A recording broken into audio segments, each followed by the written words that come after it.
बोलिए माता भगवती माँ काली की जय। श्री सतगुरुदेव जी भगवान की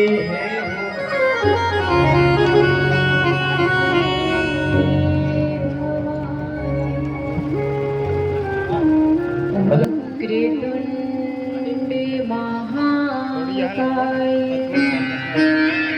सूर्यकोटि संप्रभ निर्विघ्नं कुरु मे देव सर्वकार्येषु सर्वदा। या देवी सर्वभूतेषु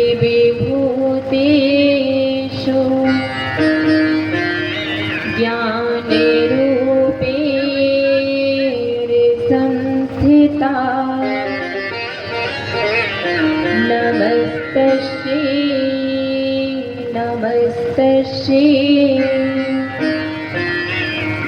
नमस्तस्यै नमो नमः।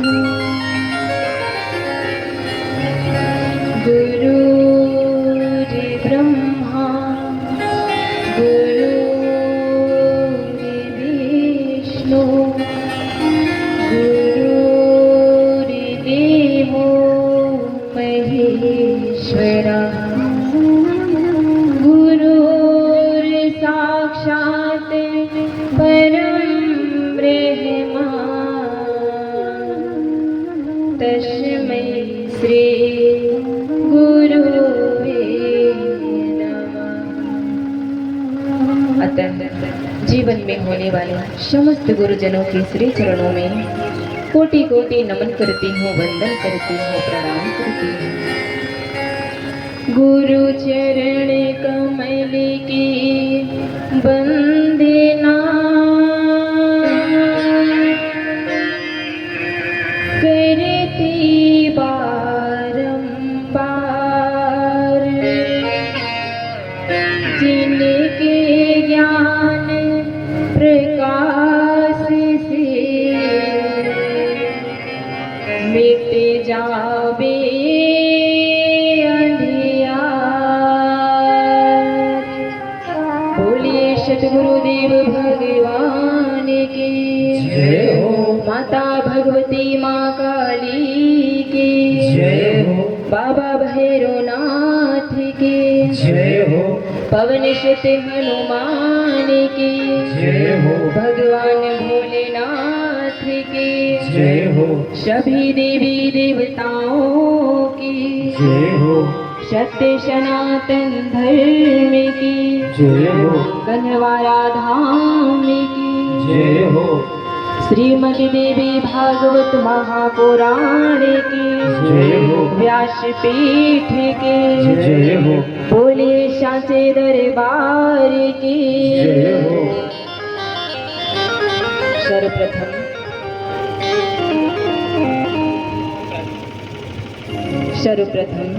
इस जो भी कला के पावन धरा पर विराजमान माता भगवती माँ काली के श्री चरणों में नमन वंदन करती हूँ, प्रणाम करती हूँ और विशेष रूप से उनके श्री चरणों में नमन अर्पित करती हूँ, जिनकी कृपा से हम आप सभी के बीच में बैठ करके अपने शब्दों को रख पा रहे हैं। तो यह माँ भगवती और गुरुदेव जी की कृपा है। इसलिए गुरुदेव भगवान के श्री चरणों में कोटि कोटि नमन करती हूँ, वंदन करती हूँ, प्रणाम करती हूँ और यहाँ पर आए हुए सभी भाई बहनों को भी नमन वंदन करती हूँ, सभी को प्रणाम करती हूँ और सभी से सादर जय भवानी की। तो आइए हम सभी कथा में प्रवेश करने से पहले अपने तन मन को पवित्र करते हैं इस छोटे से संकीर्तन के माध्यम से। तो सभी बड़े भाव से इस संकीर्तन में प्रवेश करते हैं। बोलिए माता भगवती माँ काली की जय हो। सतगुरुदेव महाराज की जय हो। माँ शरणम माँ शरणम माँ शरणम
शरणं गुरु शरणं मा शरणं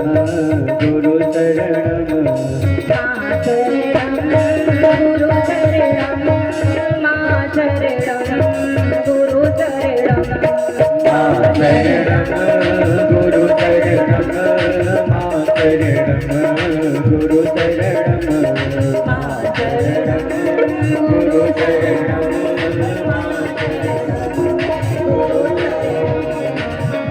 बोलिए माता भगवती मां काली की जय हो। सद्गुरुदेव जी भगवान की जय हो। आइए अब हम सभी कथा में प्रवेश करते हैं। माँ के भक्तों, कल की कथा में हम सभी ने श्रवण किया था कि एक बेटे और बेटे का कर्तव्य क्या होता है माता पिता के प्रति। तो कल की कथा में हम सब ने ये श्रवण किया था। आज की कथा में हम सभी श्रवण करेंगे कि माँ भगवती का नाम दुर्गा क्यों पड़ा। तो देवी भागवत में एक बड़ा सुंदर प्रसंग आता है। एक समय की बात है कि दुर्गम नामक एक दैत्य था। वह बहुत ही बलशाली महाबलशाली था। वह हिरण्याक्ष वंश में उत्पन्न हुआ रुरु का पुत्र था। एक दिन वह दुर्गम दैत्य समस्त लोगों का शासक बनने के उद्देश्य से, समस्त लोगों में उसी का राज्य हो, इसी उद्देश्य से वो तपस्या करने के लिए वन में चला जाता है। वहां पर जाता है तो वो विचार करता है कि सभी देवताओं को पराजित करने के लिए हमें किसकी आराधना करनी चाहिए, क्योंकि जब वो सभी देवताओं को पराजित करता तभी तो समस्त लोगों का वो राजा बन पाता। तो इस यही विचार कर रहा था। तो उसके मन में एक बात याद आती है कि देवताओं का बल तो वेद होता है और वेद मंत्रों के आधार पर ही तो सभी देवता शक्तिशाली होते हैं। अगर वो वेद मंत्र ही भूल जाएं तो वो शक्तिहीन हो जाएंगे और तब उन्हें बड़े आसानी से, बड़ी सहजता से युद्ध में पराजित किया जा सकता है, युद्ध में हराया जा सकता है। इस तरह से वो विचार करता है और जगत पिता ब्रह्मा जी के ध्यान में वो लीन हो जाता है, क्योंकि वेदों के अधिष्ठाता तो जगत पिता ब्रह्मा जी ही हैं। तो वो उनके ध्यान में दुर्गम दैत्य लीन हो जाता है। वह निराहार रह करके, अन्न जल का त्याग करके 10,000 वर्षों तक वो ब्रह्मा जी की कठोर तपस्या करता है। उसकी तपस्या को देख करके अब जगत पिता ब्रह्मा जी प्रसन्न हो जाते हैं और उसके सामने प्रकट हो जाते हैं। तब कहते हैं दुर्गम दैत्य से कि हे वत्स, अपनी आंखें खोलो, हम तुम्हारी तपस्या से अति प्रसन्न हैं। मांगिए, जो तुम्हें वरदान चाहिए तुम मुझसे मांग सकते हो, अपनी आंखें खोलो। जब ऐसा सुनता है दुर्गम दैत्य तो वो अपनी आंखें खोलता है तो देखता है कि सामने जगत पिता ब्रह्मा जी खड़े हुए हैं। उनको देख करके उनके चरणों में साष्टांग वो प्रणाम करता है और कहता है कि हे सुरेश्वर, हे ब्रह्मदेव, यदि आप मेरी तपस्या से प्रसन्न हैं तो मुझे सभी वेदों को देने की कृपा करें और जितने भी देवताओं के पास, भक्तों के पास जो वेद मंत्र है उन सभी को देने की कृपा करें। इस तरह से दानव राज की बातों को सुन करके चारों वेदों के अधिष्ठाता जगत पिता ब्रह्मा जी एवं मस्तु कहते हुए वो अंतर ध्यान हो जाते हैं। और जैसे ही अंतर ध्यान होते हैं तो जो देवता थे, भक्त थे, सभी वेद मंत्रों को ही भूल जाते हैं। हवन, जप, तप, पूजा पाठ करना ही सभी भूल जाते हैं। ऐसा देख करके वो दुर्गम दैत्य बड़ा प्रसन्न होता है। अब सभी देवता जब हवन, जप, तप, यज्ञ होता ही नहीं तो सभी शक्तिहीन हो जाते हैं। तो सभी देवताओं को शक्तिहीन देख करके वो जो दुर्गम दैत्य था वो देवताओं की नगरी अमरावती में वो चढ़ाई कर देता है। सभी देवताओं को दौड़ा दौड़ा करके वो मारने लगता है। तो सभी देवता उससे डर कर भयभीत हो करके उस नगर को ही छोड़ के चले जाते हैं। कहीं पर्वतों में कंदराओं में जा जा करके अपनी जान बचा करके वहीं छुपने लगते हैं। और इधर कई वर्षों से पूजा पाठ हवन जप तप ना होने के कारण वर्षा का भी अभाव हो जाता है।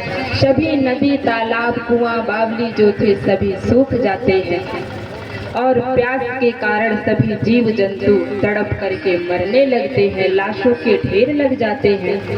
ऐसा देख करके सभी देवता बड़े दुखी होते हैं, बहुत दुख होता है देवताओं को। तब वो किसी भी तरह से करके जाते हैं, हिमालय पर्वत पर जाते हैं।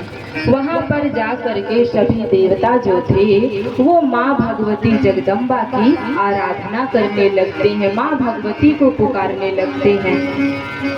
कहते हैं कि हे असहाय जनों पर दया करने वाली मैया, हम सभी के ऊपर घोर संकट आया है माँ, उस संकट को दूर कीजिए मैया। हे जगत की जननी, आप तो जगत की जननी हैं, जगत माता है।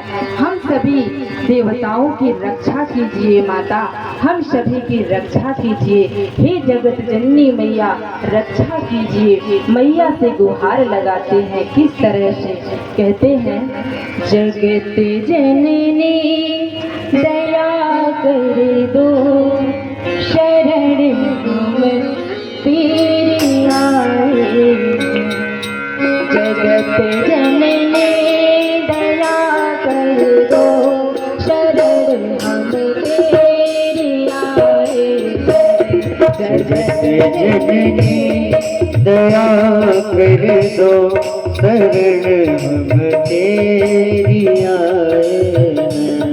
जगत जननी दया कर दो, शरण हम तेरी आए। जगत जननी दया कर दो, शरण हम तेरी आए हैं।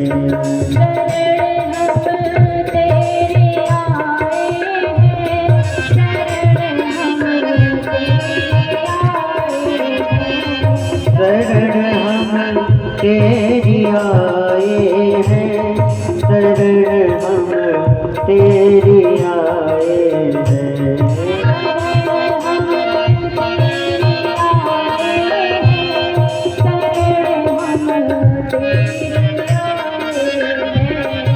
शरण हम तेरी आए हैं, शरण हम तेरी आए हैं। जगत जननी दया कर दो, शरण हम तेरी आए। जगत जननी दया कर दो, शरण हम तेरी आए हैं।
माँ काली की जय हो। सभी देवता मैया से इस तरह से कहते हैं कि मैया दया कर दीजिए, हम सभी के ऊपर कृपा कर दीजिए, मैया कृपा कर दीजिए।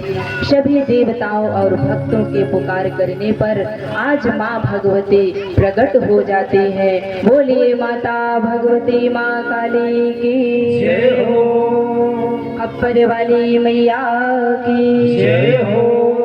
माँ भगवती प्रकट हो जाती हैं और सभी भक्तों को भूख और प्यास से तड़पते हुए देख करके सहस्त्र नेत्रों वाले यानी हजारों नेत्रों वाले स्वरूप को धारण करती है और उन नेत्रों से आंसुओं की धार बहने लगती है। तो जो कुआं, बावली, नदी, तालाब जो सूखे हुए थे सभी जल से भर जाते हैं, जल से परिपूर्ण हो जाते हैं और जो प्यास से तड़प रहे थे सभी प्यास पानी पी करके अपनी प्यास बुझाते हैं।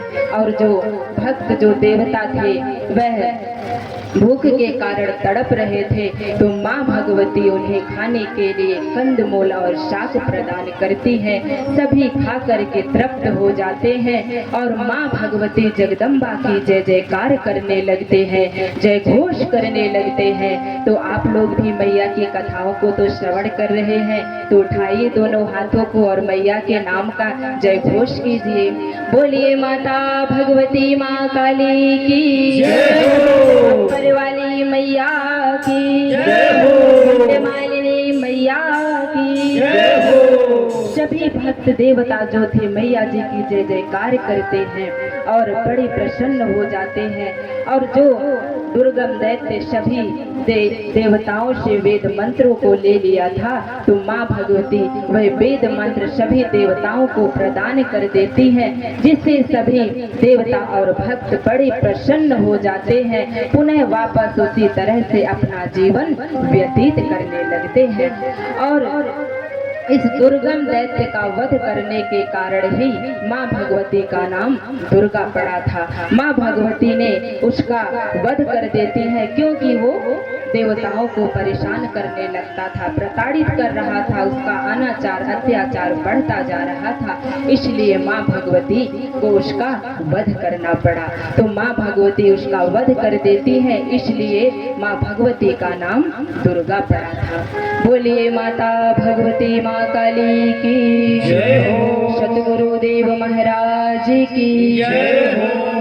अब इन्हीं शब्दों के साथ मैं अपनी वाणी को विराम देते हुए माँ भगवती और गुरुदेव जी के श्री चरणों में कोटि कोटि नमन करती हूँ, वंदन करती हूँ, प्रणाम करती हूँ और आप सभी भाई बहनों से सादर जय भवानी की जय भवानी।